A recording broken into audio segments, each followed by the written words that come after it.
Andre, you wear many different hats. You're an entrepreneur, you're a board member, you're a philanthropist, but seemingly most passionate about conserving biodiversity and our ecosystem.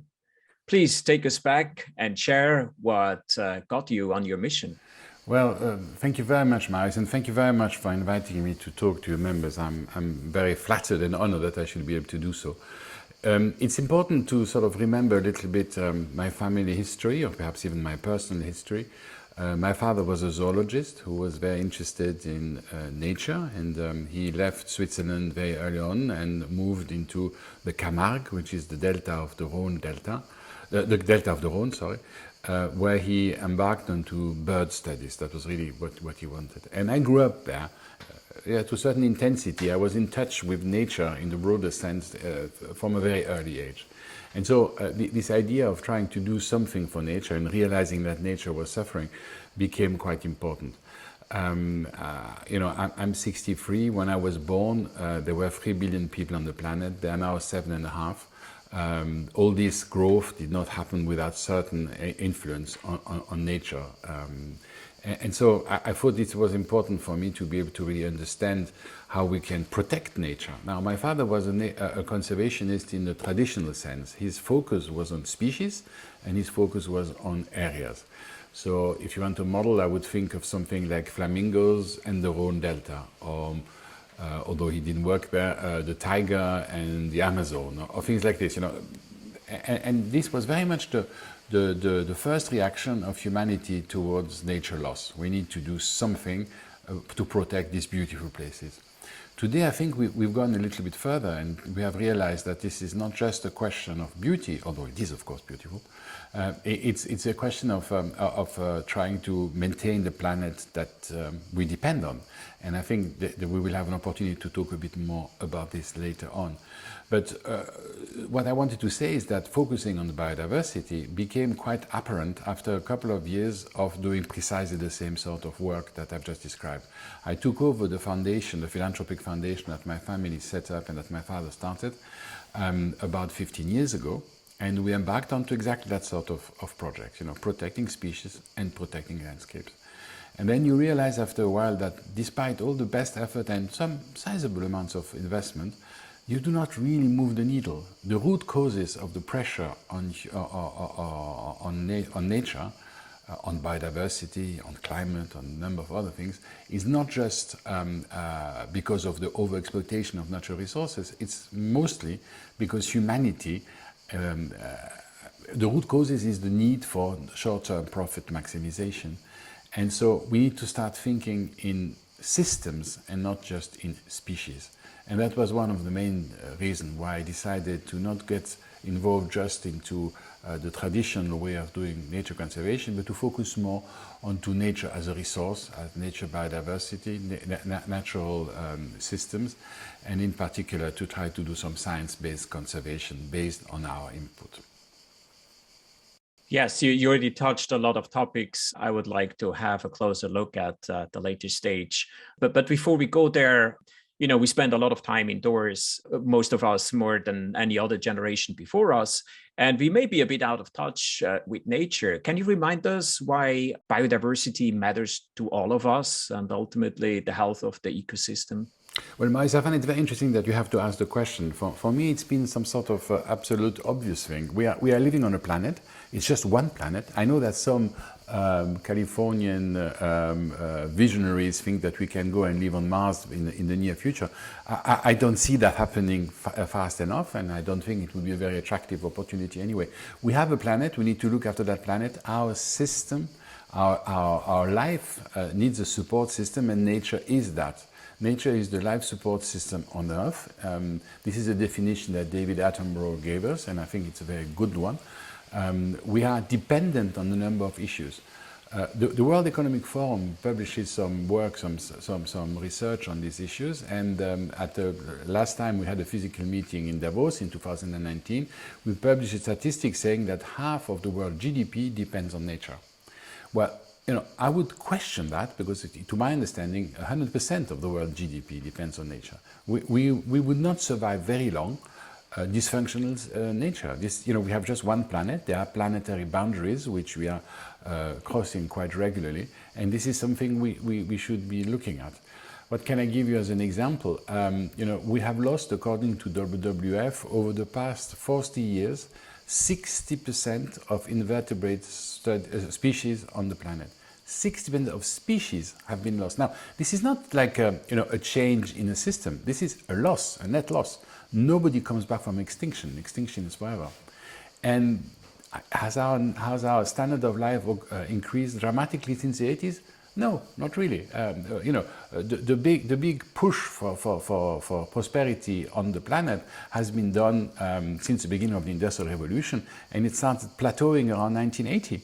Now we really are playing at the margin, and I think it's very important to realize that if you want to continue to create prosperity, especially if we do get to the 10 billion people on the planet, which seems to be very likely within the next 40 years, well, we're going to have to make do with what we have. And every substance we lose in nature at the moment is going to be sorely missed looking forward. The title of today's conversation is Nature-Based Solutions. And before we probably talk a bit more broadly about sustainable investing, but what's your definition for nature-based solutions?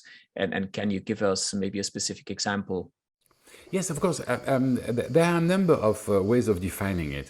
There's the official IUCN definition, which is, how to restore and function and make natural function work in the long term without jeopardizing the future. But the one I really like is the very simple one, who says, how can we make nature work for us? We need to continue to grow. We need to continue to create the wealth that is needed to maintain our life on the planet. How can we do that with the least possible impact on the systems around us? I'll give you an example: wetlands.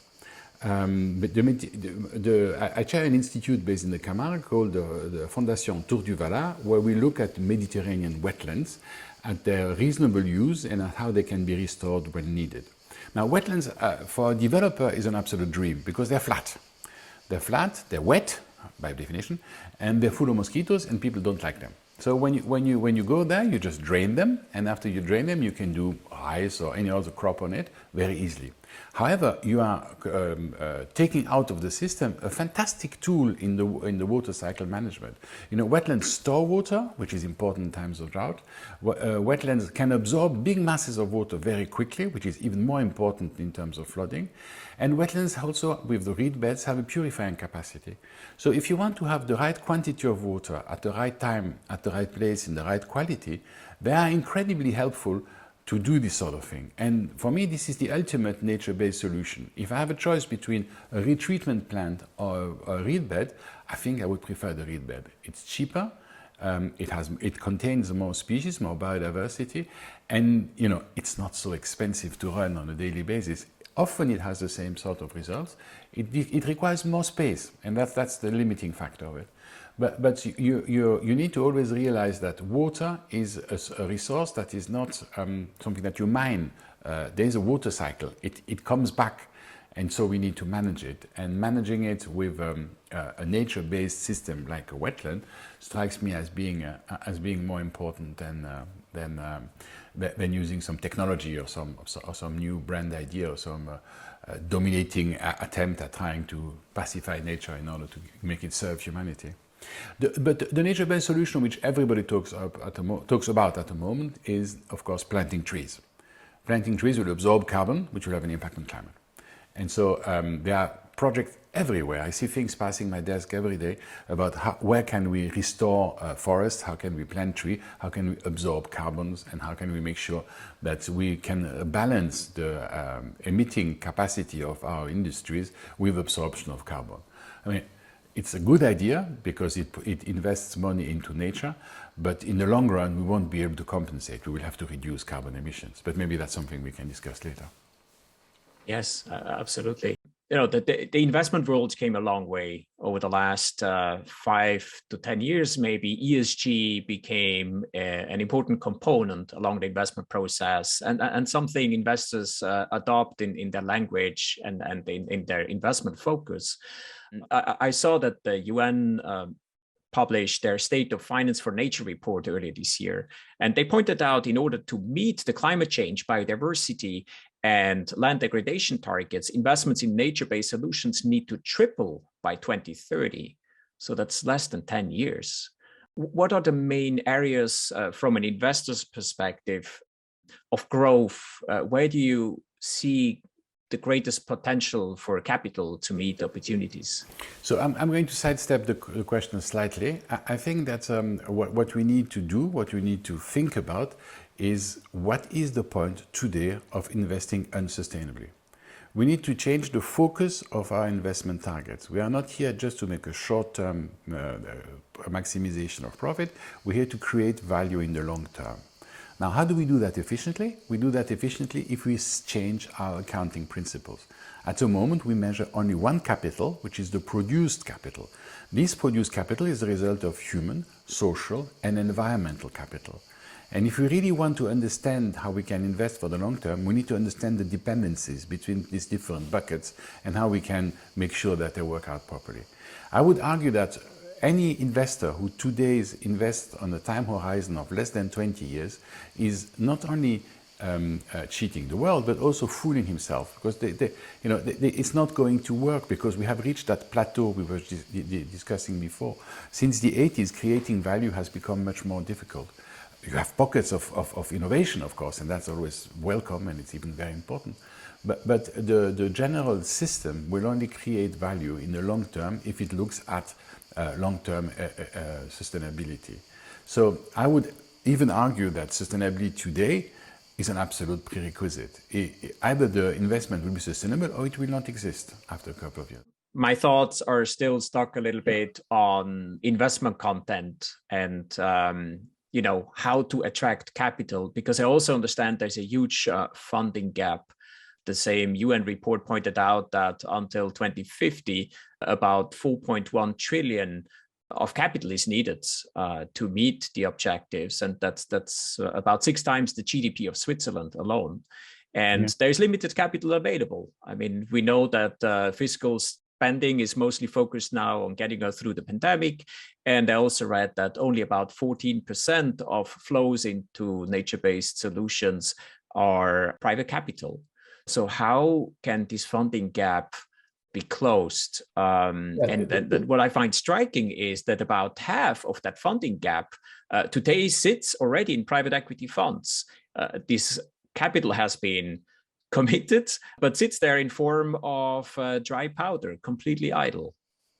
And I could add to that. You mentioned the word pandemic. I'm glad I wasn't the first one to mention it. But to restart the economy, at the last count, it was about $20 trillion that had been spoken by government across the planet, by parliamentarians, by elected people, to restart the economy.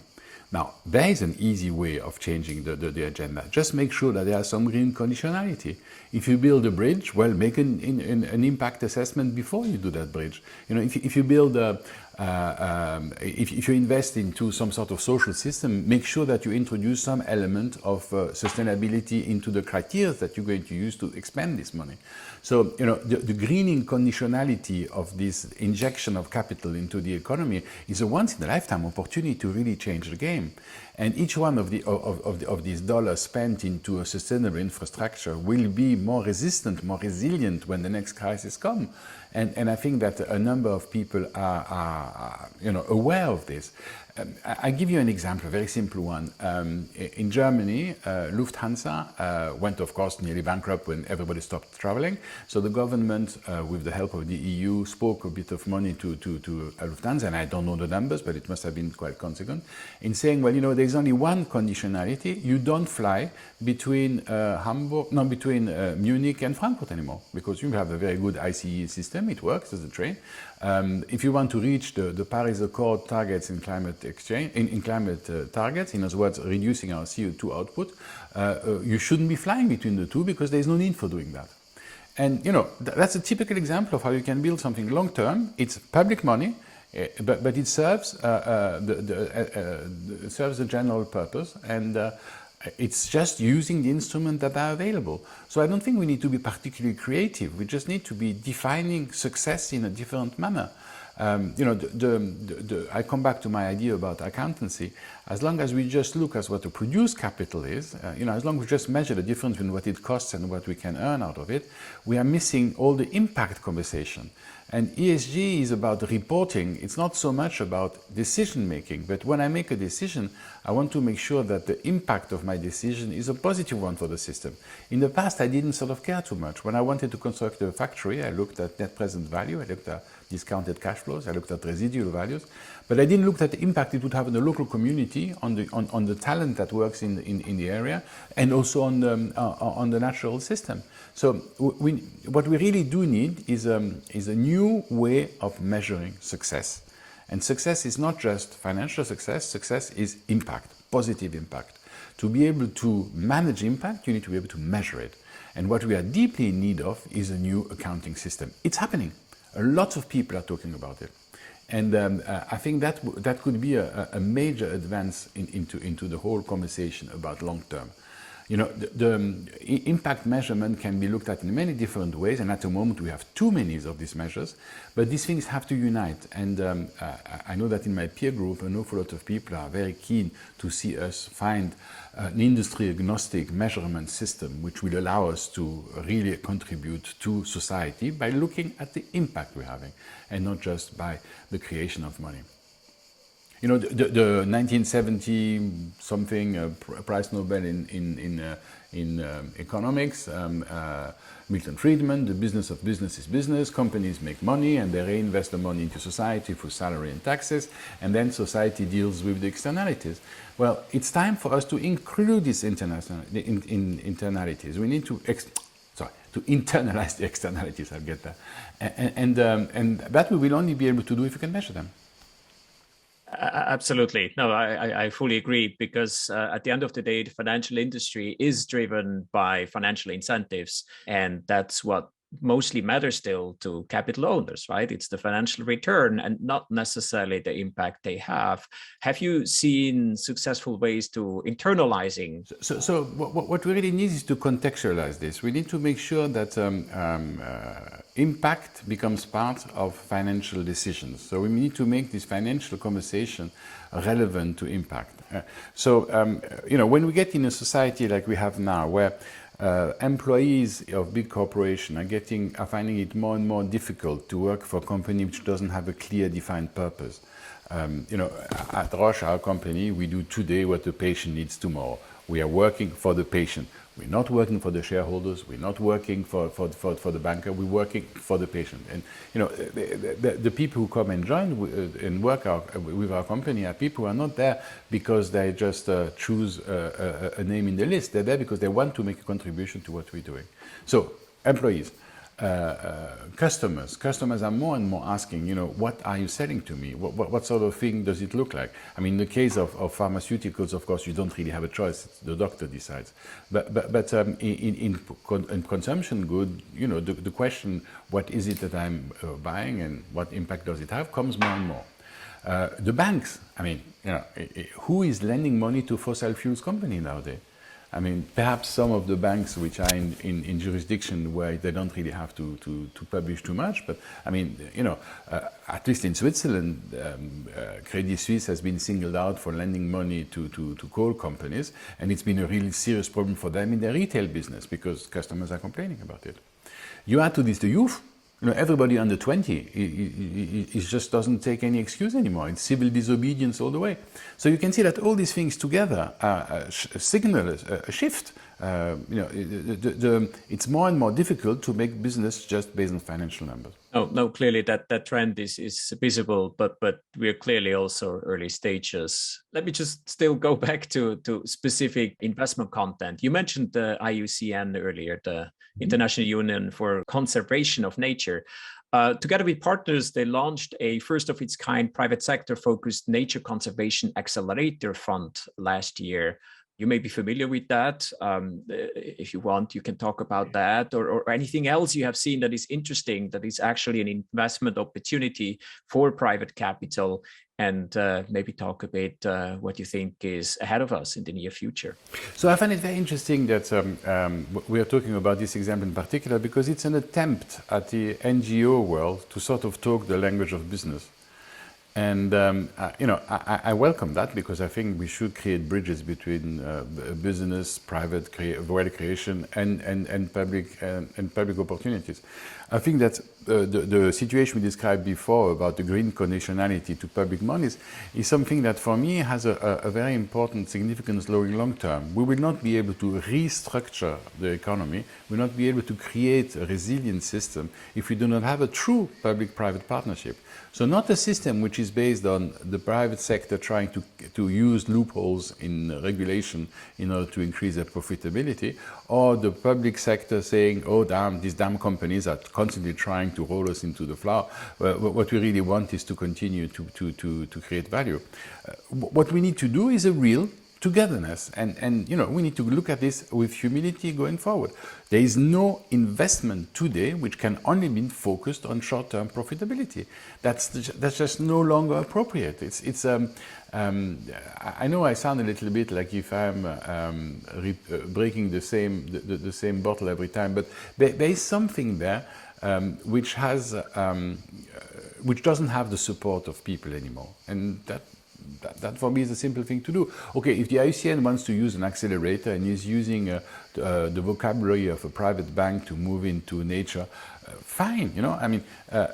We do have a series of very efficient institutions whose sole purpose is to multiply money. If we could have an institution whose sole purpose is to multiply nature by using, of course, by using financial instruments, well, that would be interesting. That would be a step forward. And if this accelerator can do that, then be welcome.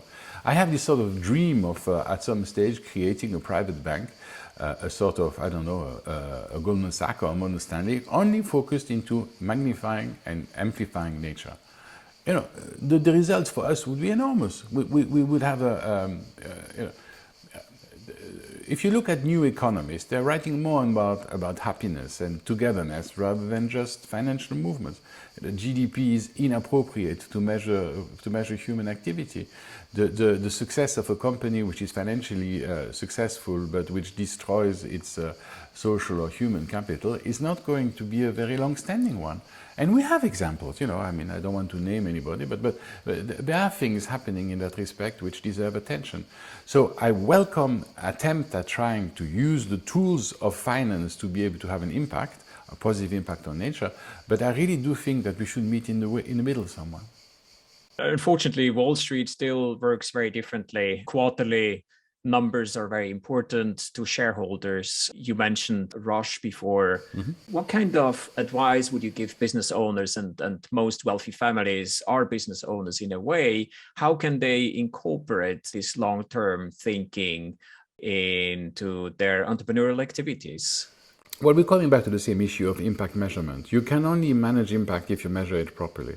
So you need to have an internal way of looking at this. When you take an asset allocation or a risk management decision, you're not just looking at numbers. You're looking at individuals, you're looking at situations, you're looking at natural systems. Nature is a sort of backstop of the system. Whenever something goes wrong, nature ends up paying the price. Afghanistan comes to mind. If something goes really wrong, eventually nature will have to be picking up the cost because nobody else will. Systems will collapse one after the others. If you look at long time, the planet exists since billions of years. We are not even a quarter of a second at the end of the time. The current crisis is entirely a man-made crisis. A human-made crisis. Although we can discuss about men and women at another time. There's also our current system has been built on violence. We spent the last 250 years extracting as much as you could with success. I mean, humanity was not in a very good shape before the beginning of the Industrial Revolution. We did create an awful lot of wealth. Today, people are healthy, reasonably well fed. There are not that many people who are on the poverty line anymore. There are more obese people than starving people. No, the system has delivered. We should not sort of throw all that away. But for the next segment of growth, we're going to need something that is sustainable, long-term thinking. And the only way to be able to do that is to be able to really measure the impact you are having. That's one of the reasons why the United Nations, after the very successful Millennium Goal, which lifted 800 million people in China out of poverty, has now moved to this target, the Agenda 2030, of Sustainability Development Goals, the 17 goals which are going to allow humanity to develop in a way which would create prosperity for all. So I would really, if you're looking for, if you do need a metric, because of course we like sort of being able to look at something that works, the SDG is not a bad place to work. The Sustainability Development Goals and the 180 targets which are under it, that might be a good place for investment. And it doesn't have to be private money. It can also be public money. It should just have to be, investment flows. This idea that the finance industry is important is mostly predicated on this notion that the finance industry is managing other people's money. So how do we measure their performance? You've just mentioned that Wall Street works on quarterly result, Wall Street works on result on performance. If you were able to include a performance criteria which is not just based on quarterly result, then we would have a difference. In the US, it used to be illegal until not long ago to actually do anything else than increase the percentage of fund under management. You had to demonstrate. Now, the B Corporation and the B movement has allowed for this to change. There is now possibility of measuring impact, and I'm thinking in particular of philanthropic foundations which have big capital. The law made it impossible for them to look at impact when they were investing. Now that has changed, and I think that's something that we should welcome. As an administrator of somebody else's money, I'm not necessarily going to jail if I take a long-term view rather than a short-term view. I'm changing my thinking, so no, really. I mean, it's not really a matter of structuring an investment or guiding capital. It's more a matter of changing the system, the way we account and measure success, and basically overhaul the whole financial system we operate in. Absolutely, and I think Marius, you're absolutely right. It's a really heavy lift. It's a paradigm shift. It's a question of success definition. The whiz kid who is able to double the asset under management in 5 minutes without having any impact on the environment does not exist yet. But that's the direction in which we have to go. We have to recognize success in a different way. Look at nature. Nature is not about survival. Nature is not about the survival of the fittest. Nature is about creating the conditions which will allow for life to continue. What can I give you as an example? The Amazonian forest is not about the biggest tree and the biggest and the strongest wind or something like this. It's about all together, collectively getting to a balance which allows you for trees to continue to grow generation after generation after generation. If we want to create on Earth the conditions for the survival of humanity, we're going to have to change our financial system. It's a heavy lift. It's a heavy lift. But I'm not quite sure how to do it otherwise. Let me ask a more open question, because we're coming towards the end of our time together. Given your background, your vast experience and knowledge, what are some of the takeaways you want the audience to take home?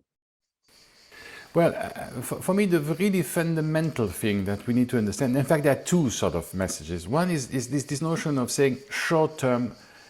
Sorry, the long term is not an accumulation of short terms. The long term is something you have to prepare for. It's something you have to think about. Getting an instant reaction to your investment, getting an instant retribution of your efforts is very unlikely. You need to be humble. Think about the Middle Ages, the cathedral time. You started building a cathedral, you knew you were never going to see the end of it. but you were building it for the next generation. So this notion of, or maybe for even the next generation, this notion of trying to work not just for the short amount of time you have left before retirement is not the right approach. The right approach is to try to think about this in a holistic manner. How can I have a positive impact on society and on nature? Now, when I say positive impact, I mean that literally. We have already gone very far into the over-exploitation of our system, and if you don't get involved into regeneration, if you don't get involved into some sort of regenerative activities, the growth of the population will not suffice. We will need to do something else about it.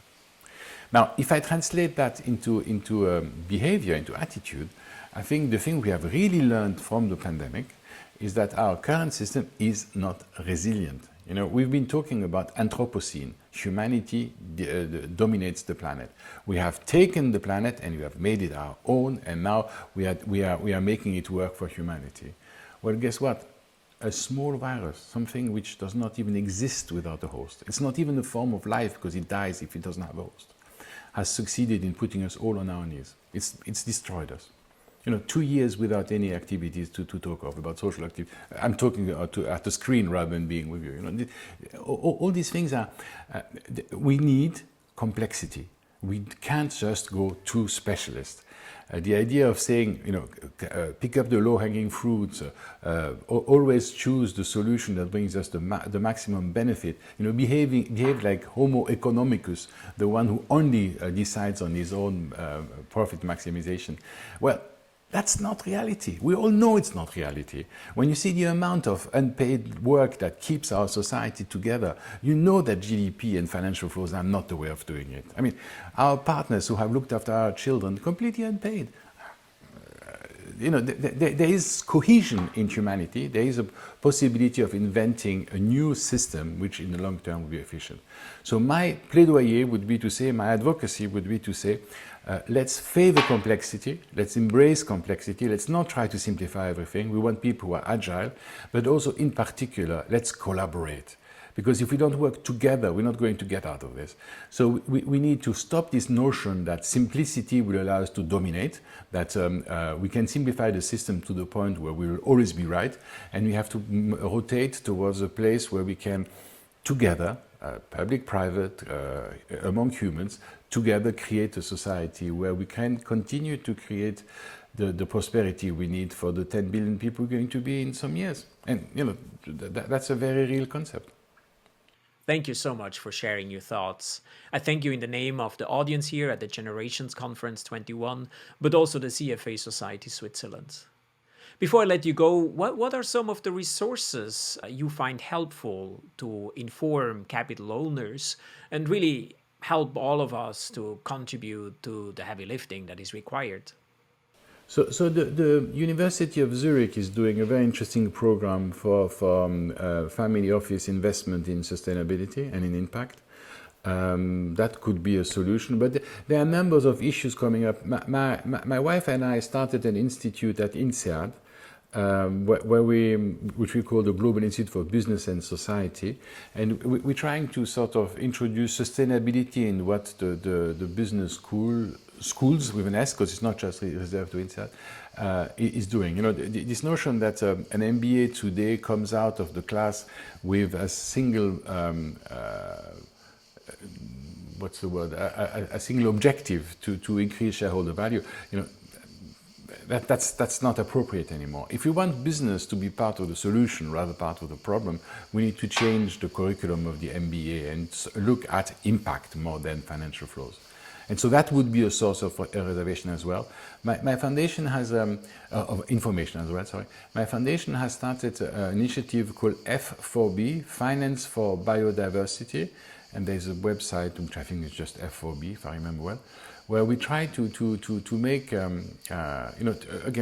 make biodiversity relevant to long-term financial decisions, and we published some papers on that, and we try to bring people around the same situation. So we try to convene and we try to convince, etc. I mean, there are a number of other places I can think of course. Thank you again, Andre. You shared some very powerful messages today, and I hope we can help you spread them. Well, thank you very much, Mark. I'm on LinkedIn. If somebody wants to continue the dialogue, don't hesitate. I tend to look at it quite regularly. So, thank you very much indeed. And yes, it is a heavy lift. Yes, we do need to go on and do something exciting about this. And it's an opportunity.